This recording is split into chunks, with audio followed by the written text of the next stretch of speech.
I'm here in front of St.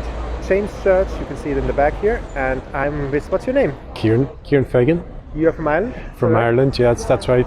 How often have you been in Medjugorje? This is probably my 5th or 6th time now. I've lost track. The first time was 2013. And I think I mentioned earlier to you, I think really Medjugorje chose me rather than the other way around. I wasn't really favourable to sort of any operation sites. It's not that I didn't, I still had faith in Mary as her mother and whatever, but I just never felt the need to go to any operation site. I couldn't really comprehend them or understand them. But in 2013, I felt a strong call after doing a retreat at near home. It was actually in a hotel very close by, and I felt a very strong sense of an urgent sense to be in Medjugorje, and I'm glad that I did get that opportunity. Because you learned so much out here, because at that stage I was thinking the faith had died almost completely. So this restored a lot of my faith in the church and met a lot of holy people out here. I heard a lot of incredible stories, miraculous stories. I thought mine was miraculous until I arrived here, and I heard so many. I met people who were allegedly by their physicians told they were permanently disabled, who had cures here, people who had miraculous conversions, many people who actually after their visit to Medjugorje went on to the religious life, became priest, nun or whatever, and I met actually some brilliant people here from Portugal and heard their testimonies. So there's multiple strands to Medjugorje. There's your own personal sort of grace that Our Lady pours into your heart, and many people have reported that.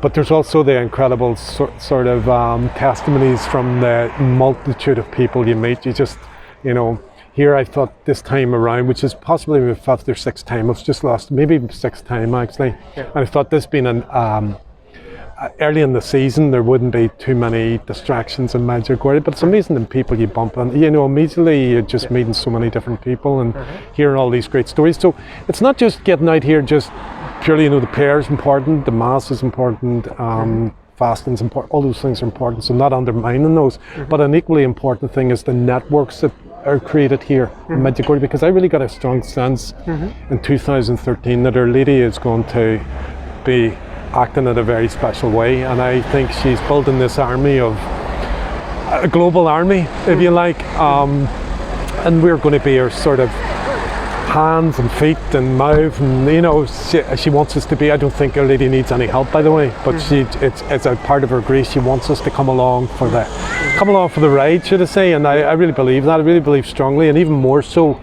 even this time, I know that I suspect and I believe that times are near when she's going to act the world has become a very strange place. It's become alien, actually. And where I live in Ireland, it's totally unrecognisable in the last 10 years. Everything's going now that we never would have thought possible, even 10 years ago, that, the murder of the unborn is what they call healthcare in Ireland. Killing the elderly is what's called compassion. Eradicating people with physical disabilities is called a progressive society. Well, that's a society I can't subscribe to whatsoever. I can't subscribe to that.